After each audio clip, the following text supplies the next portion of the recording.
had concerns about what is going on in Austin with regard to our public education, and what we're trying to do tonight is present you with information, hopefully educate you on the issues that are out there, so that you in turn can form your own opinions and go to your legislators and make your voice heard. One of my friends was telling me I should tell a little bit about why I got started doing this in my story, because that helps make an impact, and maybe it will, so that I can hopefully encourage you guys to do the same thing. I have a daughter and son. My daughter's in 8th grade, my son is in 6th grade, and both of them have some mild special needs issues, but my daughter in particular receives special education services, and she's actually made a tremendous amount of progress. But the state tests, the TAPS test, the STAR test, are a tremendous barrier to her continued success. It's very difficult for her. And so what ends up happening with her is, even though she's covered by special education services, she ends up taking the test, failing the test, dealing with retakes and the remedial instruction that all goes along with that. And now with the advent of STAR, it's just going to balloon and triple that same amount of difficulty that she has. All that with no guarantee she's going to end up with a diploma at the end. So I felt like, as a parent, and I've been speaking up on this for a long time, and it took the advent of STAR to get so bad that it started affecting kids besides kiddos like mine. Typical kids are now having trouble and experiencing the same thing that I've been experiencing with my child since 3rd grade.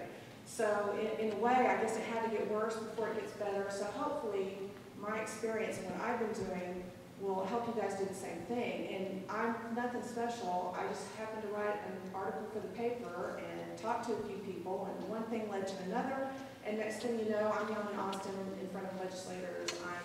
I'm speaking to you today. I've now got reporters calling my house. So, and I'm just one person. But what I want to stress to you tonight is I had friends of mine say, Stacey, thank you for speaking up. Thank you for being our voice. You're our voice.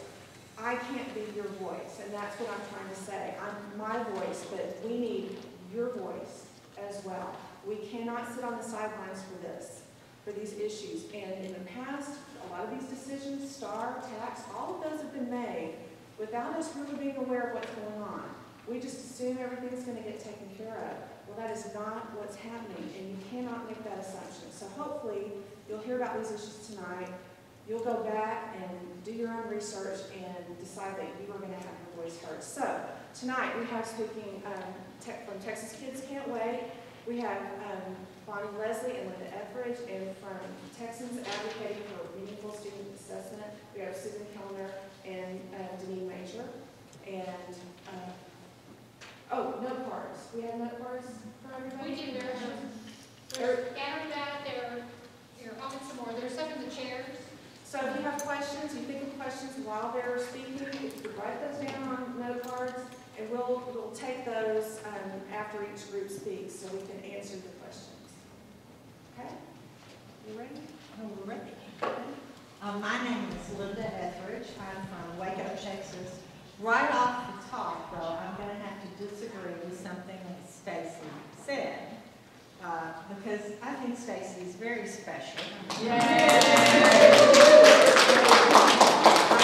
really admire what Speak Up is doing, and it's wonderful to see you all come out in support of public education. Your children need you to be their advocate, and beyond that, all of the children in Texas need your voice and your support, because what is happening in Austin is really bad. We're going to talk about some of those. Let me tell you briefly a little bit about our organization and how we began, and it has some parallels to Stacey's story. A long time ago, I was on a school board, 100 years ago. And later, I served on our city council and served as mayor. And I've always been very aware of how important our schools are to our community in so many ways. And have become gradually alarmed at the direction things were taking. In the aftermath of the last cut, in the last biennium, our community lost 9 schools, closed, consolidated. Very serious impact.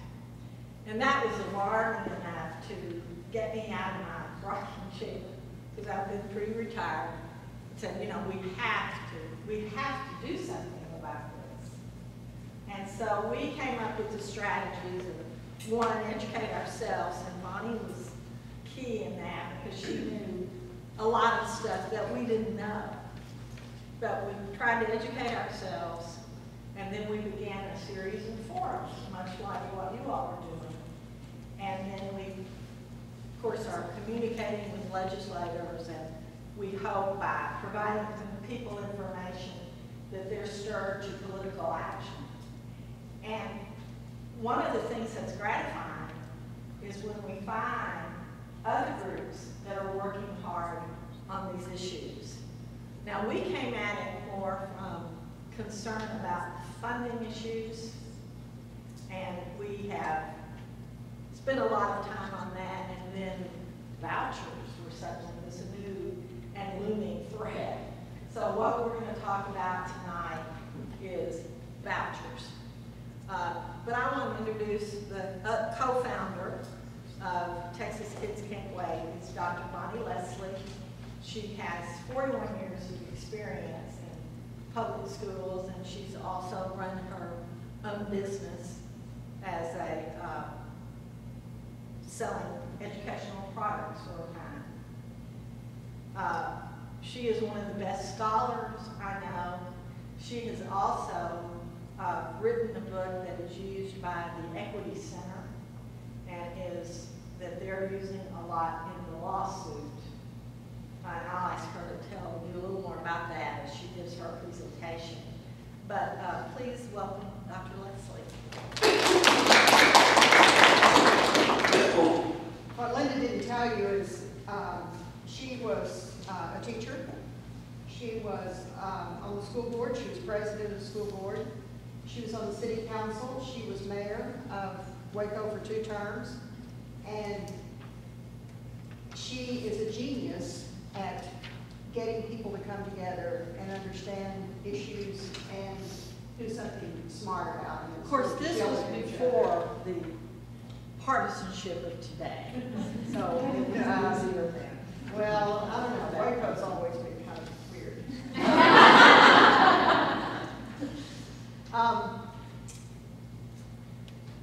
When we named our organization, we decided very deliberately to call it Texas Kids Can't Wait, understanding that children are only kids once.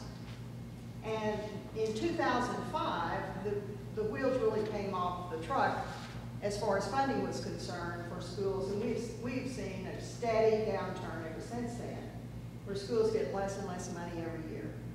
And by the time this lawsuit works its way through the judicial system, where there's a Supreme Court ruling, they'll toss it back to the legislature, and you know what a good job they've done solving it. So there'll be at least one special session, and a lot of people are predicting more than one, for them to deal with the judge's rulings. By the time from 2005 till that gets done, a whole generation of children will have moved through the system that is broken in just about any way that you want to look at it. The testing is one of the things that's badly broken, and there's a whole bunch of other stuff broken too. But we have to kind of focus on a few things at a time until we can get it fixed. The kids have dreams and they can't wait, and they are dependent upon us adults to figure this out.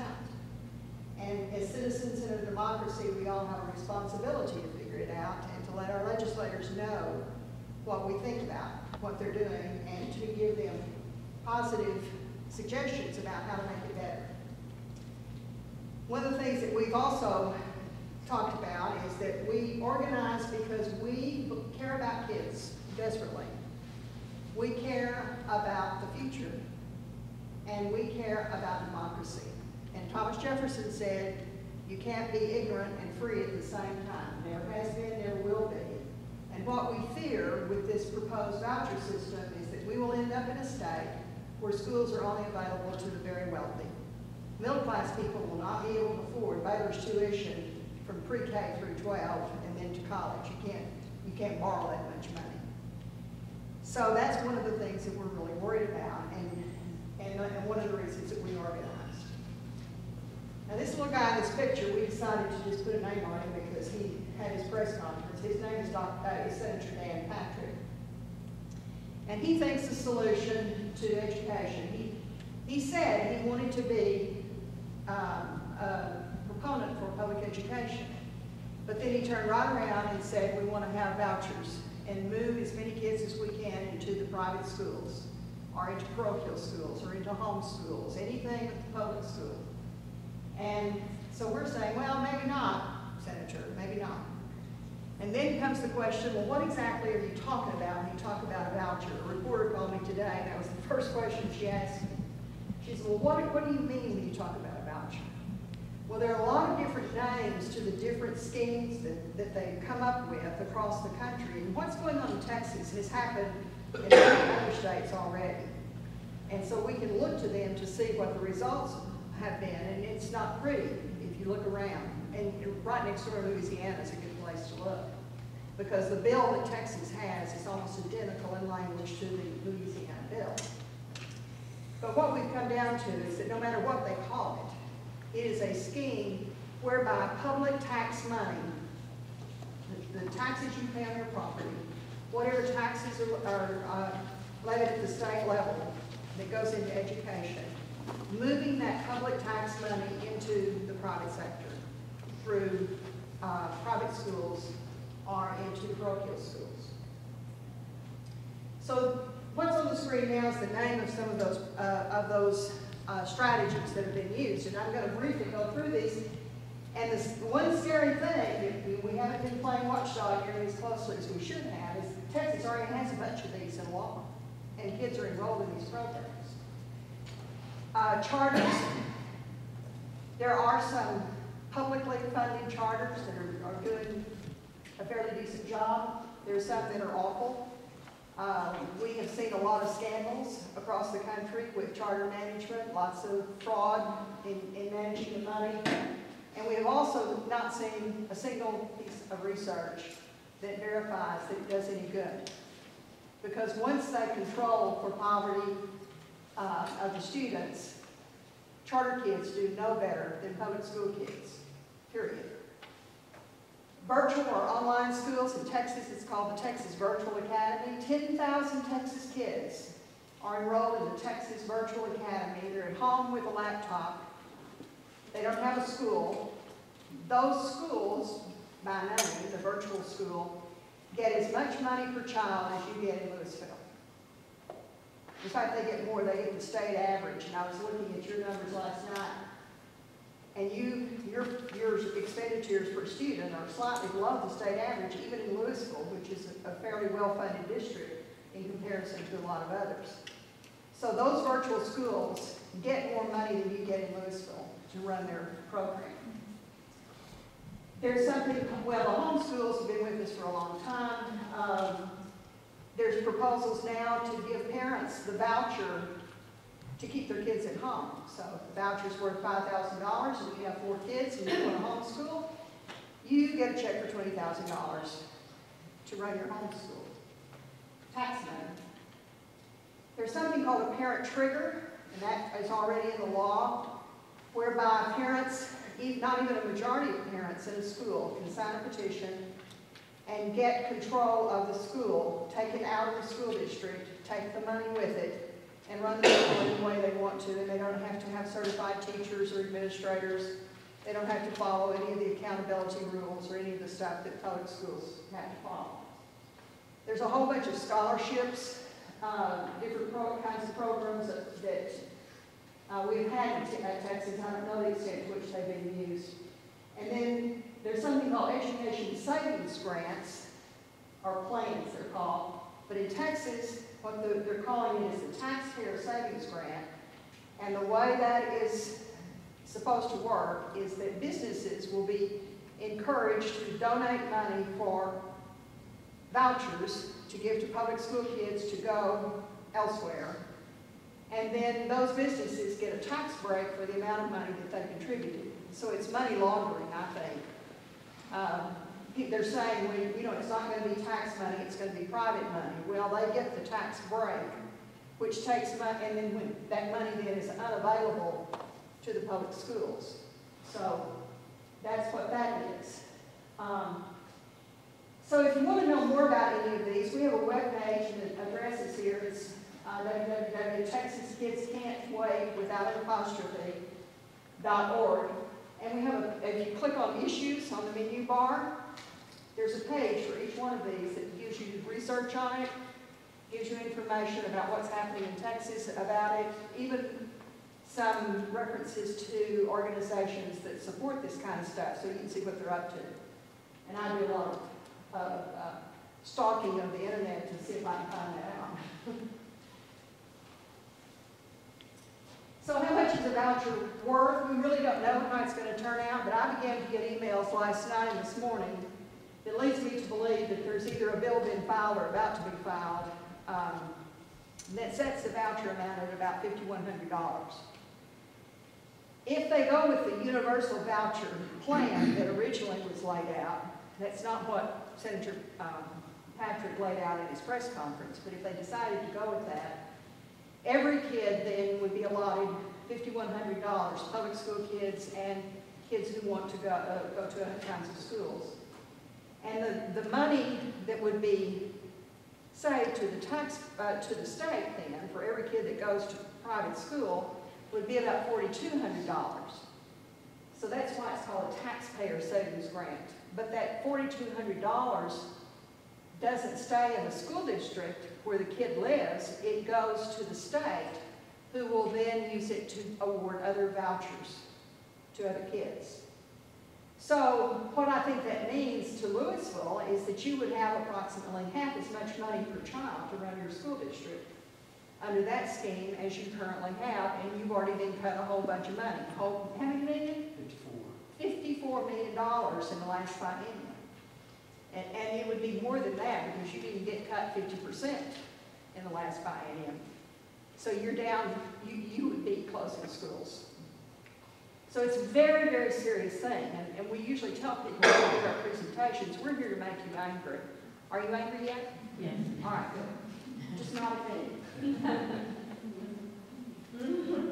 Another thing that's important for you to understand is when they're selling these vouchers is that the privatizers who will testify in front of the legislature and who will give press conferences and write editorials for newspapers and so forth, forget to mention that there are hardly any private schools that will let your kid in for $5,100.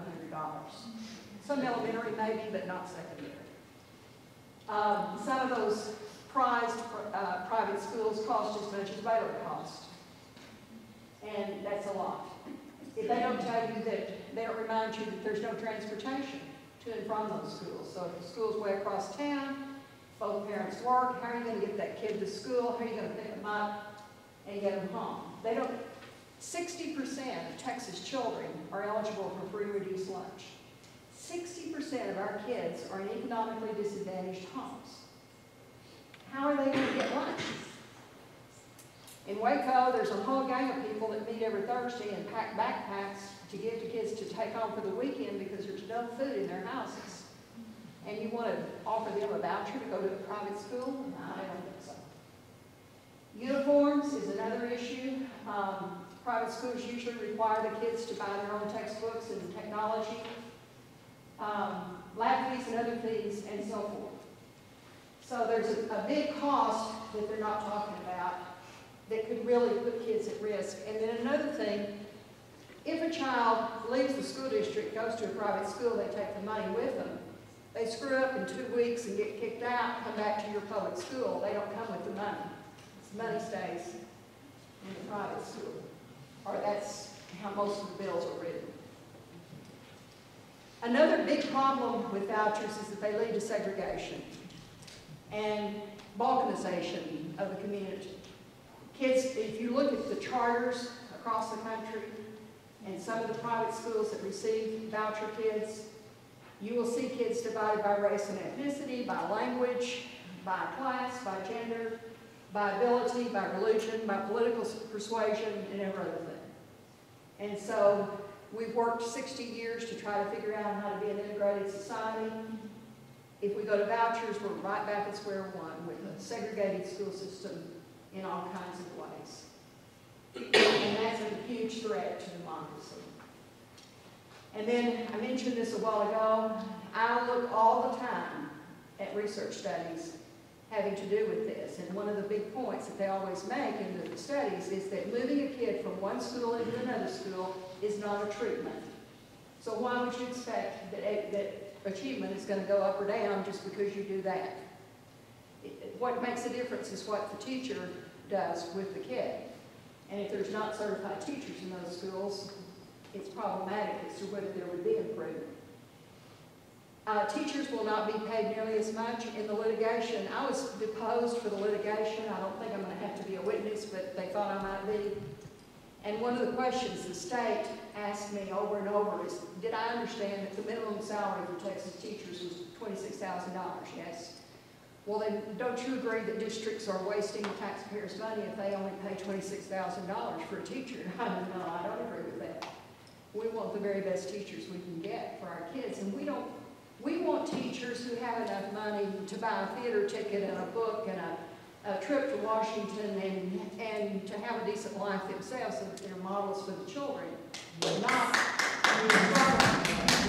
there's a teacher.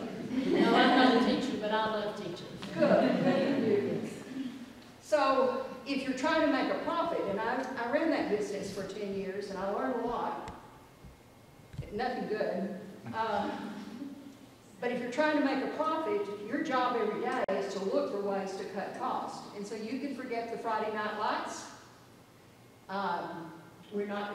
Those schools are not going to be able to afford athletic programs, marching bands, cheerleaders, and all the pageantry that Texans love almost as much as their church.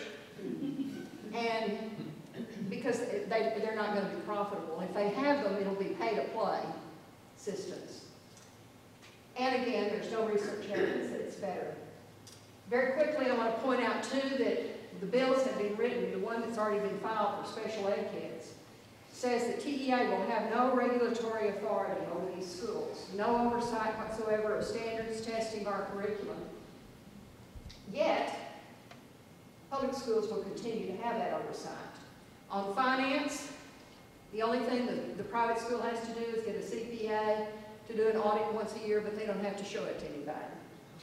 And they have to pass a postal surety bond. For parents, the bill says currently that they'll be required to report to parents student progress regularly. That's it. But again, public schools will have the same accountability they have now, unless Speak Up gets all that time. The legislation already says they put in money to pay for the vouchers themselves and the research, but also for litigation, because you and I are going to sue them if they do this. So what we have is legislators saying, no, we're not going to address these litigation issues during this session. We're going to wait till we have to do it. It's kind of like the fiscal cliff for schools. No, we're not going to restore the budget cuts, and which is absolutely unacceptable when we know they've got the money to do it, and we also know they didn't have to make them in the first place.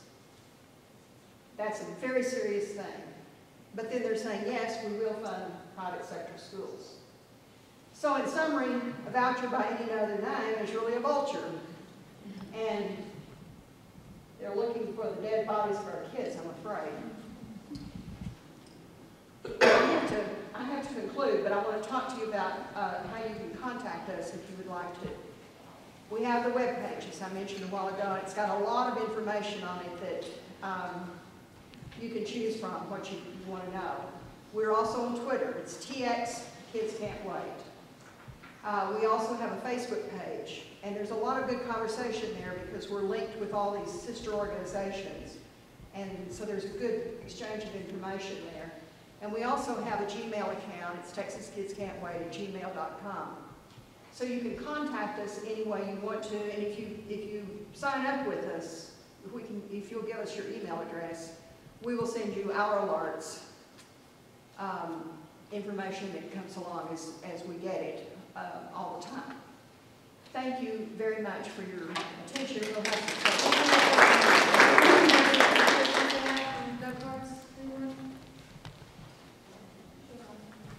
Question?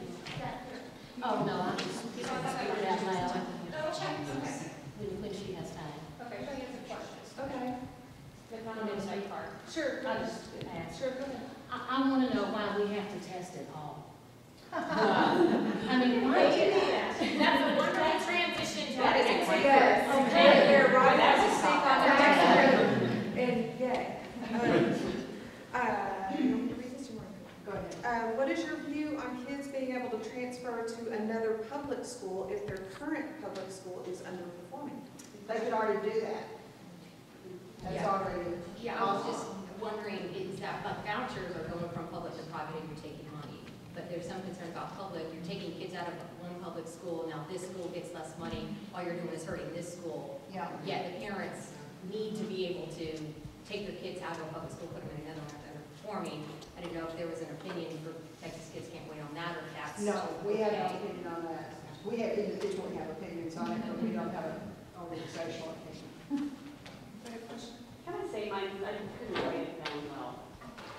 When I hear all this, it sounds like instead of fixing the problem, they're just trying to move it away. Is that what you're saying? Instead Well, of correcting our schools? What I think the end game is one of two things. Either they have determined that it is to their benefit to totally destroy public education and give it to the private sector, because there's a movement to privatize all government services across the country. Or the end game is to do away with it so that they can eliminate all of the tax money that goes into the support of education. And what a deal that would be for people who don't care about kids and the future. I think education, to be true, is still more than half of the state budget.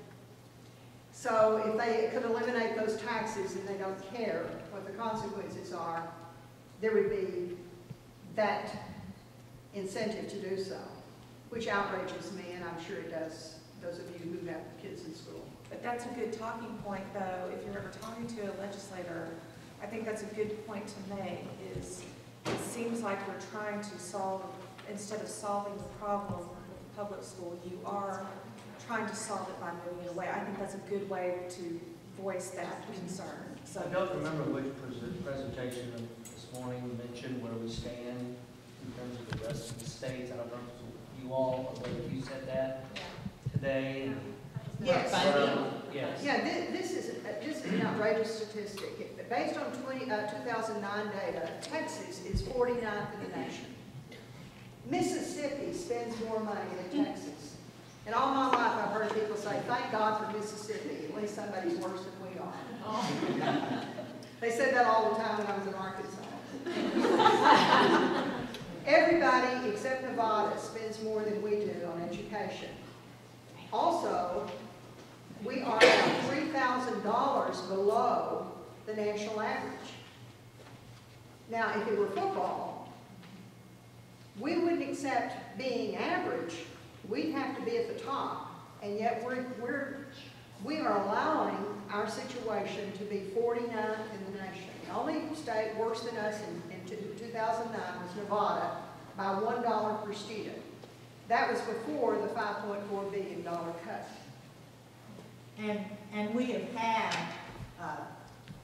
state leaders, actually the governor said this, that he was hoping that that rating would be lower because it would show how efficient we are.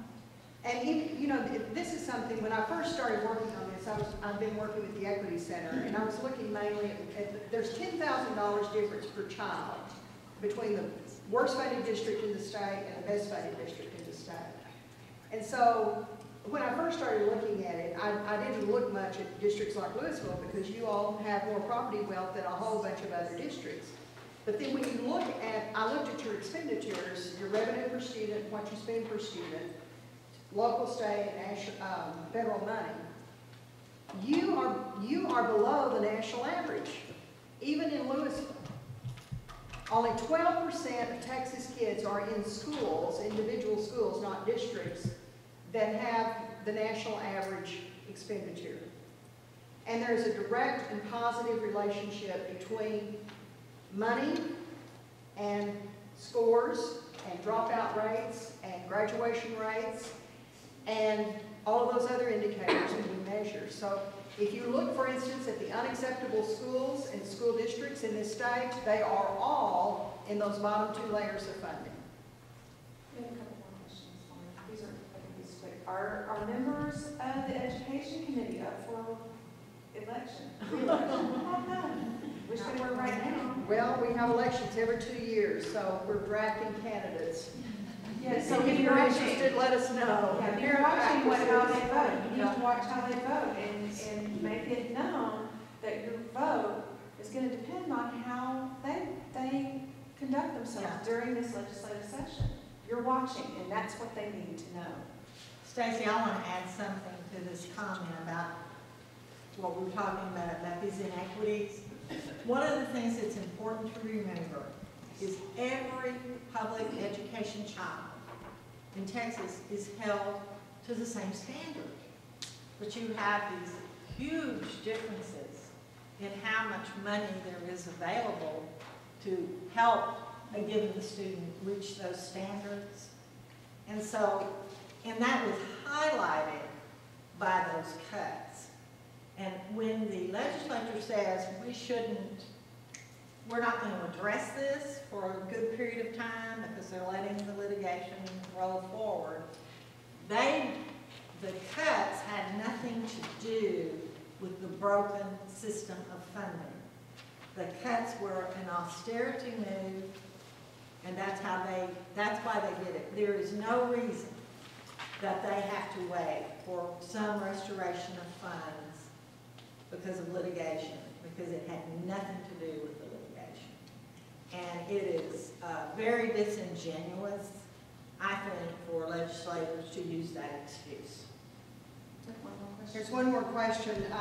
You know, the feds have an accountability system for No Child Left Behind that is different from the state accountability system that is primarily based on accreditation rankings. And so the adequate yearly progress measurement that the feds look at, we call it AYP. And so the question is, how does AYP affect vouchers, and will flexibility or waivers affect vouchers? If the courts rule, one of the lawsuits we're going to file if this passes, is the courts need to decide, are these schools that take public money, private schools who take public money, are they public schools or are they private schools? So far, in other states, the courts have ruled that they are private schools. So if they are private schools, AYP doesn't affect them. If they decide they're public schools because they're funded in part through public money, then AYP would affect them. So that's an interesting thing that will have to be decided down the road. And one of the things that we know too, and I think this is on our side, is that the private schools will not accept children, will not accept voucher students if they have to follow these rules. So when it gets time to amend the bill, you know, we're writing now, is amend those bills. So, okay, if this passes, then they have to do accountability, just like the public schools do. And they have to be subject to AYP, just like public schools. Thank you. Do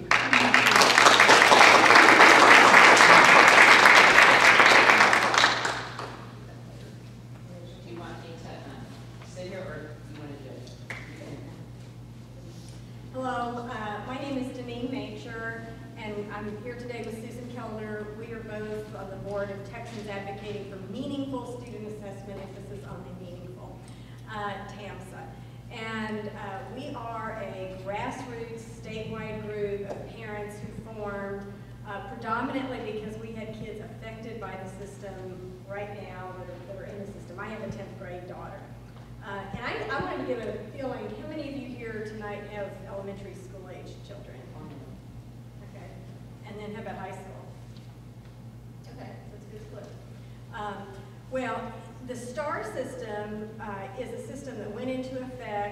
starting with last year's 9th graders and last year's 3rd graders. And it affects kids on both levels. Okay, so Sorry. go by this lecture. Well, this is just really pointing out that we have members of TAMSA throughout the state. This is actually a little bit antiquated. We need to replace that now with the statewide map that has the state pretty much colored in. But we have members all over the state who are working with us, advocating with us, talking to legislative members, working with their school boards and so forth. And as parents, we strongly support accountability. Some of the pushback we hear is, oh, you just don't want your kids tested. Absolutely not. We're not opposed to testing. We want that testing to be meaningful and sensible, which we disagree the current STAR system is. The current STAR system is just broken and punitive to students. We want to see a system that's more diagnostic and helps our students to improve. And we're going to just zip through these next few slides. Basically, as most of you know, we have had at least 5 different testing systems in Texas over the last 20 years. And they have continually increased, not just in rigor, but in the high stakes that are associated with our kids. And that's where we have really gotten off track in Texas. We have examples here, I don't know, maybe if everyone, of different questions over the years of the different tests and how they increase both in rigor, but most importantly in accountability of the children. In our judgment, it should be the state who is accountable to us as taxpayers, or the schools who are accountable to us as parents, but it's not the students who are accountable. They don't have control over what they are being taught or whether these tests correlate with what they're being taught. So this is a sample of an Algebra 2 end of course exam, which scares me to death because my daughter is taking that in about 2 months. But for the most part, in elementary school today, if you have a child in elementary school, in order to successfully complete all of the requirements, they're going to have to take 17 separate tests under the STAR EOC. And frankly, we believe, especially with young children, that that's just so vastly excessive. Because when you have these tests, what's happening is our teachers, in the best interest of the children, trying to help these kids succeed and move on, you end up narrowing your curriculum, looking at what's on that test, focusing on what's on the test, and you miss the opportunities to have a deeply enriched curriculum. You miss the opportunities to do a play, do a Shakespearean play, or have a great lab, or a wonderful art project or something, because you're having to spend so much time focusing on getting this test through. With respect to the high school level, TAMSA has disputes really with 4 main aspects of the EOCs, and that is, number 1, that there are 15 tests required to graduate currently, and students have to take and pass all 15 tests in designated subject areas. These are the 15. And this may not be consistent with where your student is. I mean, some students are strong in science and math and love Algebra 2 and physics. Others have strengths elsewhere, and we want to identify and enjoy and relish every one of those, celebrate every one of those strengths. The other area that we had a dispute is that currently the law requires that each of these STAR EOC exams in high school count as 15% of a child's final grade. There was a waiver last year, and there's been a waiver this year, largely because parents have spoken out about this. But unless there's a change this year, the 15% will have to go back into effect. We're optimistic there's going to be a change, but we can't let up. It's not over until it's over, is what we keep saying. And the problem with that is because if there's an inclusion of standardized test scores in grades, that disadvantages Texas students vis-a-vis other students around the country when they're competing for colleges with their GPAs and everything else. We get the argument that students need skin in the game, and that's the one that personally makes me a little bit crazy. And what we say to that is we need to change this dialogue. Education's not a game. Our children are not pawns in a game to win or lose by taking tests. They're not game show contestants. And they have ample skin in the game. I hate that phrase, but they have more than enough interest in succeeding. I mean, that's, I think, everyone's natural drive in any event. Then there's also a very complicated requirement about cumulative score. High school students need to make not only a minimum passing level in each of the tests, but they have to have a cumulative score in each of the 4 subject areas to graduate as well. And then finally, there's a pretty wacky requirement in my judgment that in order to be an four-year university. You have to graduate on a recommended plan. To do that, under the current law, you have to make a certain level on Algebra 3, English 3 and Algebra 2. They're sort of the gateway courses. And so you can rank very high, be a strong student, and if you don't do sufficiently well in those classes, you can't qualify to get into a college. You can go to Harvard, you can go to Stanford, so that's also, we have assurances that that too is going to be addressed, but again, these things are not corrected until they're corrected. And so in the Texas Legislature, it's very difficult to pass a bill, it's easy to kill a bill. So we need to all work together to make these changes, or else we're going to be stuck with the bad system that we have. So now we're going to make the case to you all. She kind of went briefly over the things that are important, but after now almost 2 decades of nonstop testing, the parents have started to sort of say, wait, what are we doing? As well as employers and taxpayers. And I think it's time to check return on investment. It's time to hold them accountable for these tests. Because we've been told all along that these tests are going to make our kids more college and career ready, they're going to show rigor, they're going to be showing high accountability. So I think the time has come, and all of a sudden we're hearing this from, we are giving talks across the state, and it's really bubbling up. 3 important questions. How much money has this cost us? Are our students, in fact, more college and career ready? And then when our kids get into college, how are they doing in college? Because these tests have done such a great job of telling us how our kids are prepared. Are they truly succeeding when they get to college? So the first question, we started looking into how much have we spent on these tests. Nobody really knows. You know, your child goes to school, you take the test, you don't really know how much this stuff costs. So actually out of Rice University, one of the professors there put this together for us. And Pearson is a single vendor that has the contract, and they've had it since 2000. And they have the contract through 2015. And over the years, over 15 years, Texas has spent $1.2 billion on these tests. And that is just on the tests, on the physical tests themselves, designing them, sending them out to school districts. I don't know about Lewisville, but I know in Spring Branch, I guess I should introduce myself, sorry. I'm Susan Kellner, and I was a trustee in Spring Branch ISD for 9 years. I retired a year ago today, and I also have 4 children. I have a freshman in college, a son in college, and then I have an 11th grader, an 8th grader, and a 6th grader. So when I'm talking to you tonight, I'm talking to you as a parent, but I'm also talking to you as a former leader of a school system that was spending this money and looking at all this and sort of the lessons learned through that, both as a parent and as a leader in the system. So one of the things is, as I was looking at this, I was thinking, 1.2 billion, what does that mean to us in real dollars? That equates to $2 spent every second of every day on tests. So if you think $2, $2. In Spring Branch, for a hungry child, we feed them lunch for $1.30. So for $2, we could be feeding a hungry child, $2 every second. 2 years ago, we had cuts in Spring Branch because of the $5.4 billion cut. We had to eliminate 350 positions in our district. Not because they were poor performing, simply because we got a pay cut. We had to get rid of teachers because how we made a lot of that money up is we increased our class size, particularly in elementary.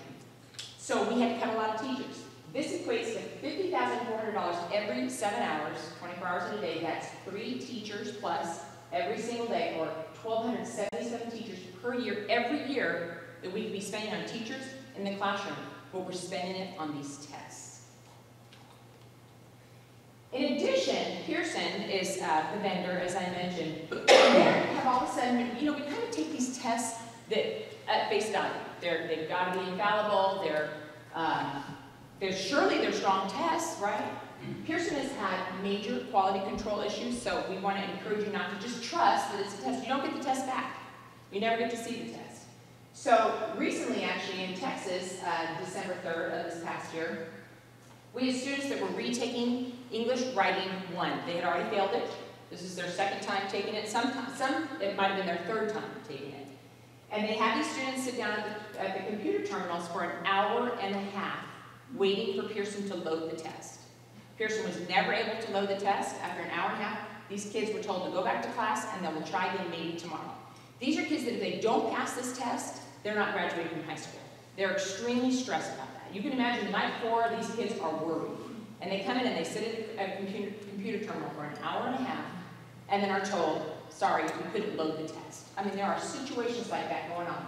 In Mississippi of this last year, due to Pearson's inaccurate grading, 126 kids on their high school graduation tests had incorrect grading. 5 of them did not graduate from high school because of inaccurate grading. Pearson is now giving them each $50,000 in scholarships because they did not graduate from high school because of their incorrect grading. So it's very important that we start asking these questions. If these are such high stakes tests and they're supposed to be telling us something, then we need to make sure that they're accurate. Oh, we love this. We found this at Craigslist in December, this past December, where these are the people that they're trying to get grade these tests that our students just took in December. They're paying them $12 an hour, advertising on Craigslist, and any degree required. You have to have a bachelor's degree, but any field. So it could be a fine arts major correcting the writing test. These are tests that kids have to pass to graduate from high school. Extremely high stakes. The other thing that we discovered when I was as a trustee was that Texas has been told that because our students are doing so great on tax, we should all be very proud of that. We are closing the achievement gap. From this, you would look at this chart and you would think that we are really turning out the mathematicians, the readers, the writers. Look at these scores. They're going up. Everything is closing. So we were looking at that Spring Branch. This is Texas data, but it's probably very similar in Lewisville. But in Spring Branch, we were talking about this, and we thought this was really great. And about 3 years ago, we decided that we were going to be a college-focused district. So we started looking at the tests that colleges care about, and that was the SAT. And this is what we found in Spring Branch, and this is the state data. Same thing. Complete flat line in the SAT. Complete. No ethnic group is improving. There's no closing of the achievement gap. So we have been sold a bad bill of goods. The whole time we were thinking this is really meaning that our kids are on a great trajectory, but when you look at this test that actually looks at college readiness, our kids are not improving. And then how do they do once they get into college? This is the success of our students getting 2-year degrees and associate's degree, a 4-year degree, or a college level certificate. So a master plumber, a master HVAC technician. Texas is at 21.9%. The nation is at 29%. That is not great numbers, either of them, but you can see how much significantly lower Texas is in our kids actually completing college. And the number gets even lower for our minority students, which has us very concerned, because in Spring Branch we are 59% Hispanic. The Texas is a majority minority state. We need these kids to be successful, but only 11.4% of our African American kids and 11.6% of our Hispanic kids are completing 2-year, 4-year, or technical degrees. This has us very troubled. I mentioned to you earlier about the English 1 writing and the percent failed. When they first gave this test last spring and a year ago, 45% of the kids failed that test. That's a huge number for kids to be failing. Then they had some of them come back and retest in the summer. Some of them didn't know about it because they'd already left for summer vacation when they got the letter saying you failed the test. So the kids that they were able to capture and bring back, of those, 76% failed the second test. So we have a lot of concerns because we're looking at these students and they now are 10th graders and they have 5 more tests coming up that they have to try to pass. They're already far behind because they had these 5 tests to try to take and now they have to take 5 more. What are the chances of these kids catching up? And we've had a lot of superintendents tell us they're very concerned about dropout with these kids. So has it been worth it? A lot of money spent. The college and career ready indicators, the SAT tests, flatline. Success in going into college and getting through it below the national average, and we're concerned for the forecast. So people say to us all the time, 5 minutes, we talk really fast. What are you for? Can't be against everything. What are you for? 5 things we're for. The first thing is answer the question, what, I think you said, what are these tests for? Why are we getting these tests? We need to get these tests. We've been told it's to make sure our kids are college and career ready, and I think we can get behind that. We want to make sure that our kids can go get a job and can get into college.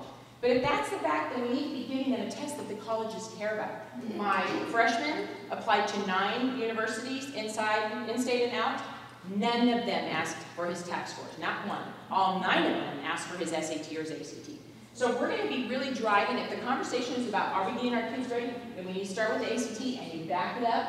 The plan and explore are precursor tests that are made by ACT and tell you along the way if your kid's on the trajectory for college readiness. And then grades 3 through 7, remember the ITBS, we all took it. It helps us understand how our kids are comparing nationally. It helps us understand how they are doing on grade level. So we're saying we're not against tests. We want the right test that's going to answer the question that we as parents care about. Reducing the number of end-of-course exams, this is for you high school parents. Right now, we know Texas is at 11 to 15 of them. We did a study, we thought everybody does that. No, 25 of the 50 states require no tests for graduation, none, 25 of 50. Of the other 25, 17 of them, 10 and 7, require 2 or 3, no more than that. And here we are in Texas, 11 to 15. Remove the standardized test scores. We think we're going to be very successful on that one.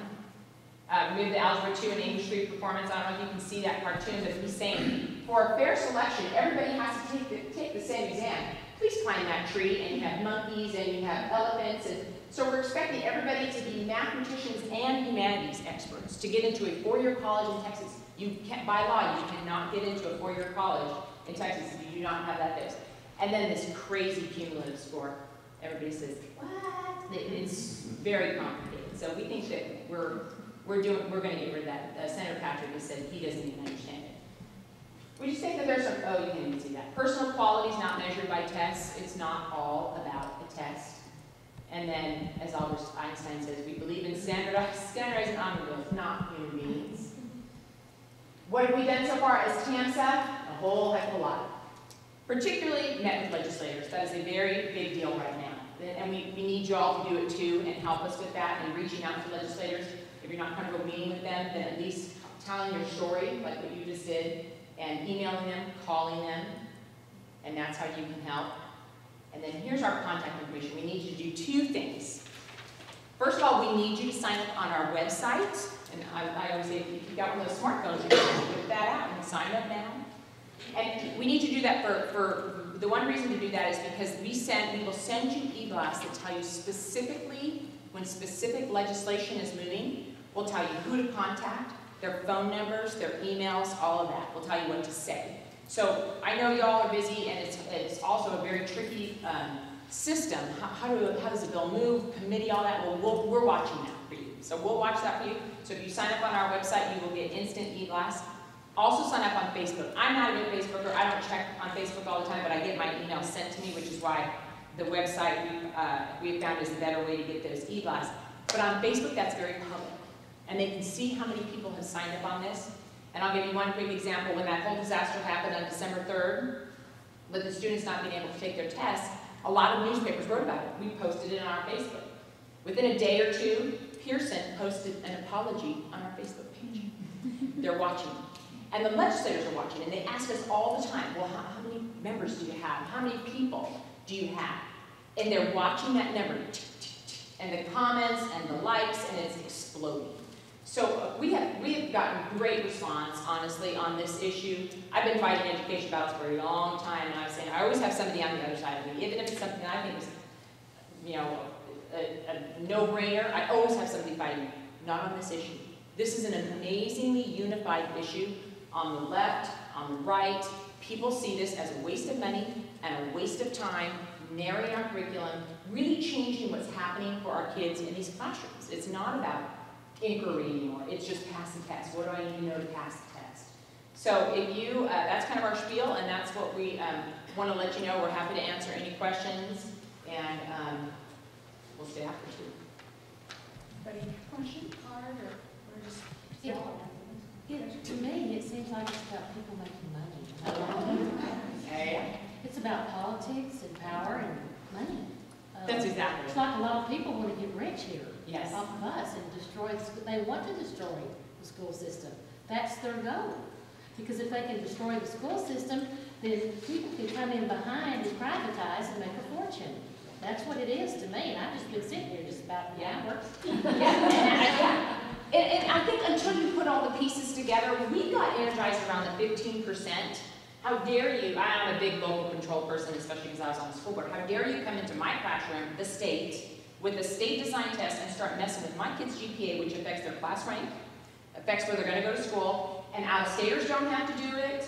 My kid wants to go to Oklahoma or LSU, fine, they don't care about all that. So what are we doing if we're putting our kids at a competitive disadvantage with the 15%? That's what got us energized, and then we started looking at all this other stuff. How much money have we spent? Why are we 11 to 15 tests when 25 states have 0? And these are high-performance states too. They're not, I'm from Hawaii, which is not a very high, but that's not Hawaii. And it's really good high-performance states. What the heck? And so at the end of the day, you say follow the money. Well, where do we get the money to fight? Where's it gonna come from? To fight them? Yeah. We have voices. It takes money, but it takes money Well, to fight too. It's votes. We are volunteers, and I think we've done pretty well on a shoestring budget, if that. But the power that we have is better than them. It's our voices. And what has happened over the last 2 decades is that these people have owned this conversation. Nobody has, well, superintendents have been pushing back on them. But that's it, and school boards. And they would say to us, you just don't want to be held accountable. You don't want to have to work hard, teachers. You don't want to have to work. And so we had nothing. We would say, no, really, it's bad for kids. All of a sudden, the parents got involved, and the 15% now is getting cut off. And they're saying, oh, 15 tests are too many. They've already said to us, we will definitely not be at 15. But we worry, well, is 10? We're not okay with 10. We're not okay with 5. We might be okay with 2 or 3, but that's it. So all of a sudden, and they're already saying, okay, cumulative score gone. You know, all this other stuff because parents are using their voices. And honestly, these are politicians. They care about you because you're voters. We were just school educrats, is what they would call us. We didn't have a voice in this, even though they know exactly what was coming. So the power is your voice, and it is huge. I mean, we've already been sending emails, and one said the other, hey, tell them stop emailing, we're supporters, we're supporters. So the power is in your voice. Yeah. I had a question. I was listening to about requiring the minimum scores for the English and the math, and if they don't get that, then they can't go to college. But if they don't make that and they do go to college, are you then saying it's the college's responsibility to do remedial education in those subjects? And that led me to my next thought. What is your relationship with universities and higher education on this issue? Well, if I had confidence that those tests actually showed something, actually showed me that those kids are college and career ready, then I would like those tests. But here's the crux of that matter is if you ask UT and A&M, our 2 flagship colleges, do you care about those tests? They say we could care less. And that's in terms of their passion. Education. They do. But we're talking about the tests. So the quality of instruction is very important, and maybe if we have a little more money, we can put it into good professional development. We could put it into good textbooks. But when we're spending money on the tests, and so there's a whole host of issues that go along with that. But when we're just focusing on the tests and we're spending $100 million this year to design these tests that don't tell us anything.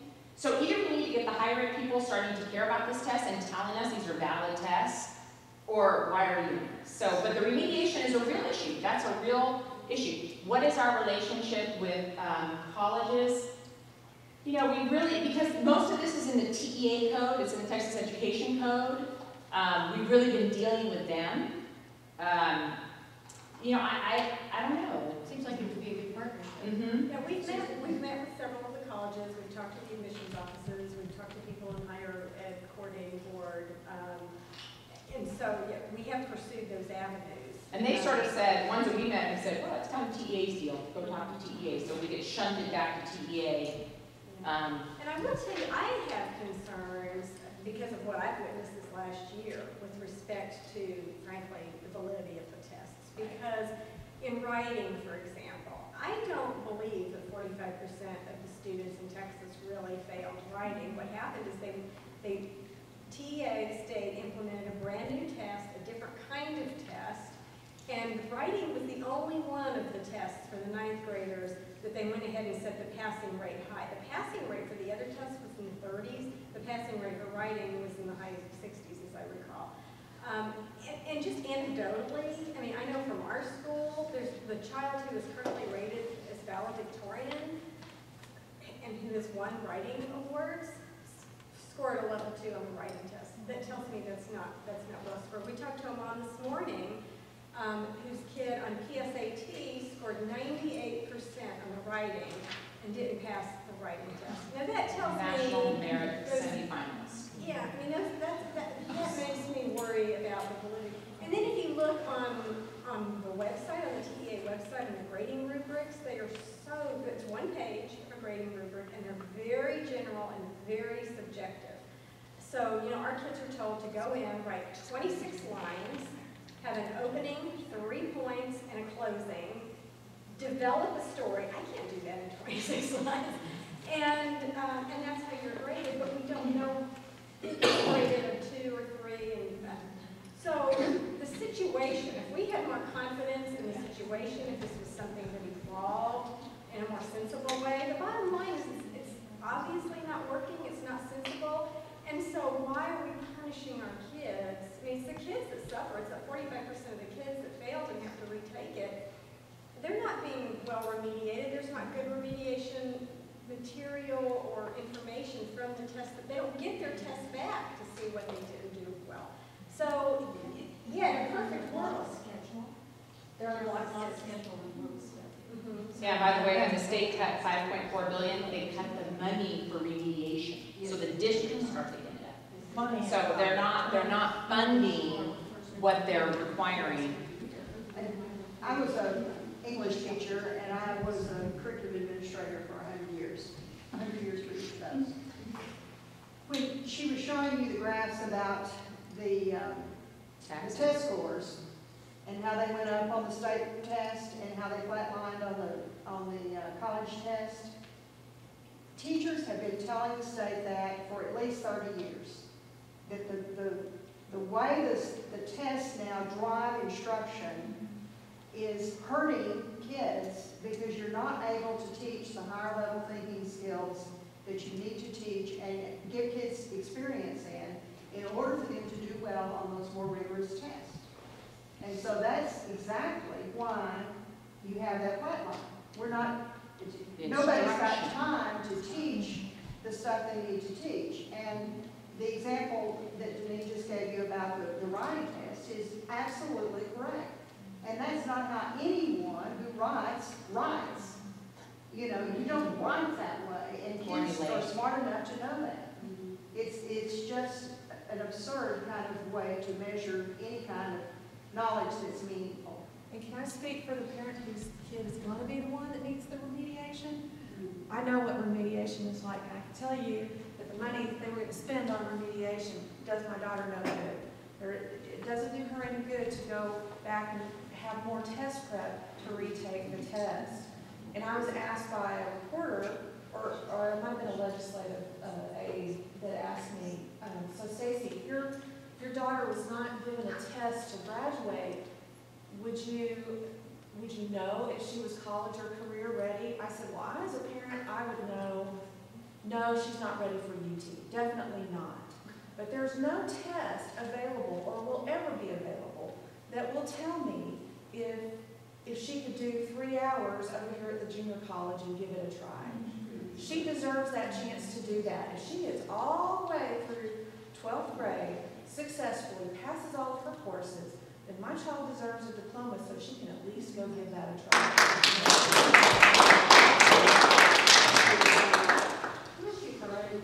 I was educated in the Northeast and in the Chicago area. My husband's a Dallas born and bred boy, and I've often said, and I was schooled here 2 years in high school in Texas, we don't compare academically. And it's embarrassing because I have 2 little Texans. And they're bright, wonderful kids, but they're not getting the education that the other parts of the country are getting. And when Jane decides that she wants to go to Harvard or where I went, Babson, they're not going to take her. Because she hasn't been taught to think, she's been taught to take a test. Exactly. So my question really is to our own school district is, can we not boycott, or does that mean we lose money? It's always money, right? Because I want to tell my kids, because my 4th grader's writing has been destroyed by this training method of 27 lines. He comes home in tears because his rubric is a 60 because he was too creative and went too long. And I've already told the teacher, I don't care about Max's grade, and Max is a high-achieving kid, And I would love to be able to tell my kids, walk out, don't take it, but one kid's not going to make an impact. Well, as parents, Dineen, you want to, because we get this, we've not gotten this question at all 3 sessions today. What about opt-out? What do y'all think about opt-out? And Dineen's got a great response on that. Well, I mean, there is an opt-out movement in Texas, and I don't remember their website, but I'm sure you can find it by Googling it. Texas parents opt out of state test.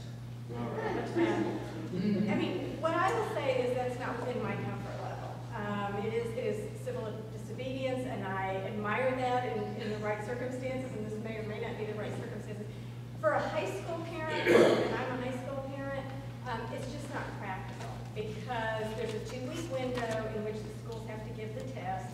If I keep my daughter out one day and I send her in the next day, they're going to pull her out of class and give her that test. I can't keep her out for 2 weeks because then she misses too many classes to be able to stay in the class and continue on. I mean, it has devastating impacts. So my personal comfort levels, I'm not comfortable with that, but I respect those who wish to pursue that path. And it's especially troubling in high school because of the law. It's the law that if they don't pass these tests, they will not graduate. So, in 4th grade, that's not a no pass, no play grade. 5th grade is a no pass, no play, and 8th grade. But, that's why the discomfort of trying to do that. And we would like to affect change differently. We would like to really systemically, because that's a one-shot kind of get your attention. Yeah. And the House, the beautiful thing is that the House is already, they just cut the funding, all funding for testing in their budget. They just came out with their budget. This is a shot across the bow. We know it's not going to end up that way, but the Speaker said in his opening day address, he said, we are not about just teaching kids how to take a test. We're about teaching kids about life and how to be successful. And he went on, and he said, for those of you, and we were sitting up there, and he was kind of looking at us, for those of you who have been talking to your legislators at the grocery store, at the gym, the House has heard you. And then they came out with the budget the next week and zeroed funding. That's the way you get Pearson's attention. You zero out their funding. The Senate still has $88 million each year, so whatever that is. They still have a lot, so we know we're going to get some. They're going to obviously have to give some back.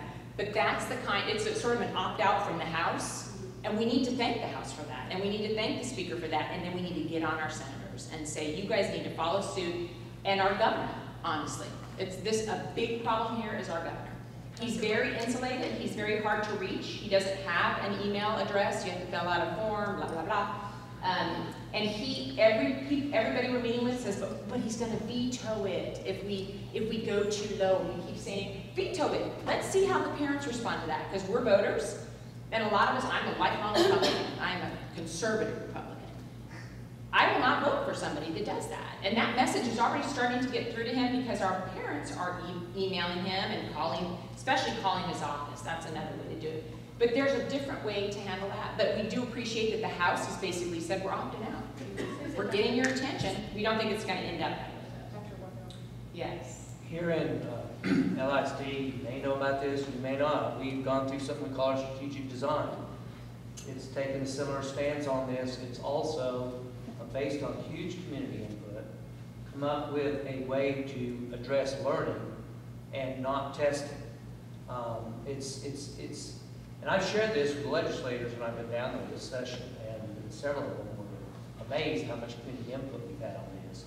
We're also a member of the Texas High Performing Schools Consortium, along with 22 other school districts, to design a different system that's not based on high-stakes, one-shot, multiple-choice exams. We also need support for that, and I'm glad you asked that question because we didn't talk about that earlier today. I'm sure you're aware of this, but we filed an initial report to the legislature, and in there we identified a number of waivers. And those waivers included releasing us from the testing requirements, releasing us from the rating system, because we're not going to change anything here. People and teachers, I'm talking about, when you describe your teacher, it's not that she does not want to do the things that you want her to do. They're afraid when it comes to testing. So we need that waiver pass that frees us for a time where we're redesigning the system where teachers and principals don't have to be afraid of what may happen to them if they don't score at a certain test. They need that little space to start coming up with, because it's not just a matter of getting rid of tests, it's a matter of coming up with a system that really works for kids. So we need support in the legislature also for our consortium to pass those waivers. Be nice if you guys would kind of add that to your budget list, because we're working on that to try to come up with something that's exactly in line with what you're talking about. But we need the legislators to say, okay, we're going to pass that, to let these 23 districts keep working. Because when that bill was passed in the Senate Education Committee, they described this bill, and has allowed us to do this, as the next accountability system for Texas. And it's a really hopeful thing, but it could easily get snuffed out. So we got some good things happening here in Lewisville, and it's important that our community stays behind this and joins with the people of the state to keep going. The other thing about your question about just not giving the test, we will lose money. Hard to do when you just lost $54 million. And we've had the same amount of funding until 2 years ago, since 2006. The same amount, even though our bills have gone up. It's a little hard to make that choice to lose more money. $54 million equals 1,080 teachers. And that's what we suffered this last time. And the answer of our leaders is, well, they found a way to accommodate it. When they said they're not going to restore the money, their reason for that is, well, the districts found a way to deal with it, so they must not need the money. Well, if you lost your job and were living on much less, you'd find a way to deal with it too. It's the same kind of problem. There's other sanctions besides just losing money, etc. The best thing is to do what they're doing and be proactive in trying to influence what goes on in Austin and for them to change. Believe me, they will not stand up to a group of angry mothers. How do we follow what you're doing in the district? I'm on so many email feeds and Facebooks, and because there are a lot of friends that won't come to things like this. And so I get a phone call, I'll get 3 phone calls, what did you hear tonight? So how do we follow up with what you just described about these waivers? We're always posting about it on our websites, okay. and you can also stay connected through your own campuses. Okay. About it. Our principals know what's going on, and so those are 2 quick ways to do it. We try to keep the community informed on it, and as things keep moving, we put out notification. Dr. Waddell, what's the timetable on your waiver? Well, we filed a number. Are you talking about how long will the waiver last, or the timetable before you'll know? Before we get it passed. It's going to have to be done in this session, and we have another report to file in February. It's coming upon us quickly. I feel like they're going to have to take. Obviously, they have to the end of the session if they want to do it. It's probably going to be decided in omnibus bill, which is a little scary. But I'd like to see action taken in March. That would be the ideal, so it doesn't get lost in an omnibus or get killed on the last day. Like tends to happen with a lot of bills. So it'd be a good idea to press that, to try to get some action taken before they get boiled down into the crunch at the end of the session. Yeah, and I mean, I would totally support that. The one caution I would give you is if you're talking to your legislators. I attended a seminar last year about the Visioning Institute and about the high-performing schools, and I was telling Dr. Waddell earlier, I mean, it brought me to tears. I was sitting in the audience, and I was so moved and so impressed at what they were doing. I couldn't even believe it. It was astonishing. And I mentioned that in a legislator's office not long after that, and they said, oh, well, then we should just stay the course on what we're doing and wait and see how this pans out and then implement whatever they come up with. So it's a parallel course. We need to be really clear with the legislators that this is probably a fantastic option, and we need to pursue that and give them the waiver and do what we need to do. And at the same time, we've got kids in the system right now who are suffering and who are likely to drop out if we don't do something. Absolutely. So we do I have agree with to, that 100%. yeah, we do have to take action now. I'm an elementary teacher in Denton, and there's a couple schools in Denton that have the IBO program, which is the International Baccalaureate, and they do a lot of project-based learning, so they're tending to get away from, so that might be something you could suggest to the school board.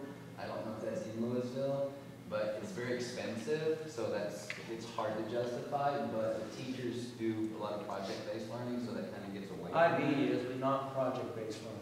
We're doing a lot of work on project-based. You can work, IB's expensive, but not project, that's what you mean, yeah, you can do project-based learning. In Spring Branch, we just followed Mary Ann Weiker's suggestion, and this is a little scary.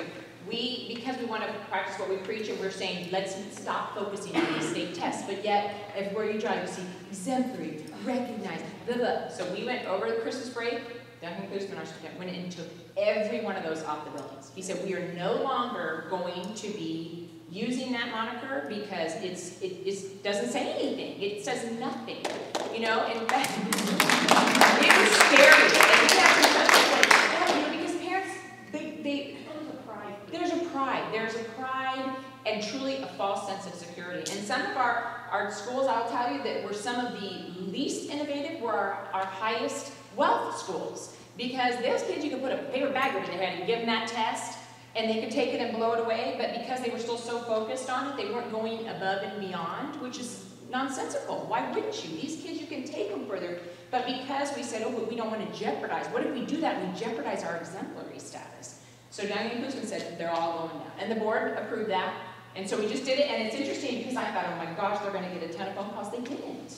The parents were like, okay. We need to get the realtors on board. Exactly. Yes. And that's important too. But you know, I think the difference is everybody takes them off, then, okay, so nobody is playing that game. And I mentioned it to Mary Ann White, and she was like, oh, thank God, because the game doesn't work if nobody else is playing. And she started, what's her district? Hudson ISD. She's so bold. Whitaker, is it Whitaker? She's in the higher performance school. Fantastic. She's awesome.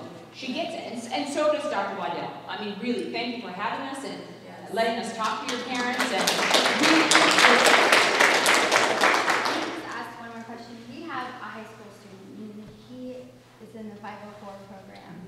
He also goes to morning and afternoon tutorials with every class. Stacey, He's only passed one test so far. Yep. I've all makeup. And he's supposed to go to the makeup classes, but then he gets docked for not going to tutorials. Yep. So it's like, do you pass the class or do you pass the test? Which we're not going to be able to do. So do we move to another state so he can graduate from high school? Oh, that's not hard. Okay. Because I'm living in. Totally. She just told us the story about her own child. Right. You need to tell That's, y'all. Your legislators need to hear this. They don't understand the unintended consequences of this, and we have been telling them, and literally they have said, what have we done? What have we done? When we were speaking to the speaker, he said, how did we get here? Which is why he zeroed the funding. When he starts hearing, when they start, your legislators, your particular legislators, if you go on our website, there's a link where it'll tell you who they are. You literally need to send them a one-paragraph email or a phone call, whatever you're comfortable with. If you want to go up there with us, we are more than happy to help you get in those doors and tell your message. But until they see that and hear that, they think we're just a bunch of whiners making stuff up. But parents have never used their voice before, never. This is right, am I wrong, Dr. Waddell? This is a first. And it is so strong. But when they hear those stories, and I'm sure your son is a great kid, he's working hard. Okay, he's not a hooligan, he's not out there. He's discouraged. But he's discouraged, and he wants to become a hooligan. Yeah, he's a sophomore and doesn't even go to school because he goes, I go to school at 7:30 and I don't leave till He's only there 4:30. longer than the teacher's Yeah, on. 4:30 or 5 is when he gets out of school. What have we done? It starts in 3rd and 4th grade. And it starts that Well, he started, drilling. well, he did developmental first grade when he's little bitty, and Right. he's been bouncing everywhere. That's I mean, right. why What does does he? that say to that Right, child? but his scores have to be the same as everybody else's scores when he takes medicine, he has to do this. We went to the ARC meeting, they said he gets, now he gets double the amount of time on the test. Yeah. But when they stayed here, he doesn't read good. He's got a lot of learning disabilities, but they'll read to him. Right. You know, I mean, But what on do the you do? portions On the of it. portions So of they it. need to know about this, because the other thing that we've been hearing that's very distressing to us is we heard it in A-Leaf, which is a high poverty district, high minority district. We heard it in Friendswood, which is a high wealth Caucasian district. Parents started saying, you know what, I'm taking my kid out of public schools. We're going to the private schools because this stuff isn't working. And we said, no. The superintendent of Friendswood said, I've never heard that before. People have that, now they're starting to say that. So, you know, to your nefarious, is there a plot here? I don't know. I'm not a conspiracy theorist in general, but this kind of stuff is wrecking our schools, and it's making really good families with really good kids that maybe have resources leave. But that's not fair to all the other kids that are left behind. We don't want to subject them to that. So this has to get fixed, and it has to get fixed now because that second tsunami of tests is coming. Starting in April, 3 million kids will take 10 million tests between 3rd grade and 10th grade, which is the STAR, because the 11th and 12th they're still on the tax program. All the ISD down in Houston, the superintendent told me that in a 5-period day, she's going to get 27,000 tests. In a 5-day. What are we doing? The cost of that, not just in money, but in time and stress on these kids. You know, when they say there's no kids need skin in the game. Do you know my kids? Do you know how stressed out my kids are? They're not just popping bonbons thinking this isn't a big deal. So we need your voices, so please, please, please sign up on the website, sign up on Facebook, and when we send out a call to action, do it, even if it's just 4 sentences. It just needs to be, this is important, because they literally just count those. And I know when I was on the school, I was telling the school board trustees, when I was on the school board, we got 10 emails on an issue. We were like, ooh, this one is, ooh, we need to pay attention. When we got 100, it shut the place down. And it's the same with the legislature. I'm shocked by that 100 emails freaks them out. So we need to make sure we're contacting them. The governor's office actually needs phone calls, is what they told us. That's what he responds to, because they keep a tally. And they literally have a system. What are they calling about? Testing. Some of our parents have emailed them, and they get back this pat response. Well, I got rid of the 15% for you. And they're saying, that's not the big deal. The big deal is the 15 tests and all this other, what it's doing to my child's classroom experience. And I will tell you, even between my son and my youngest, my 6th grader and my freshman in college, I didn't see a difference. What my 6th grader's experiencing, such drill and kill, such drill and kill. So even within the last 10 years, it is ramped up, and even more now. So we have an opportunity. We would not be here talking to you if we didn't think we had a chance. We have never been so hopeful. Texas is ground zero for testing. Testing started in Texas with George W. when he was governor, and he had the best of intentions. The soft bigotry of low expectations. He thought that these tests were going to be what you said, that it was going to prove to us if our kids are on track, off track, you know, help us. So he felt that that was the way. When he went to DC, he started No Child Left Behind, and the architect of No Child Left Behind lives in Austin, and he is the head lobbyist for the nation for Pearson. Money will, right? He started No Child Left Behind, which is all about testing. So now every state is crazy about this. But it started in Texas, it needs to end in Texas. Let me tell a story.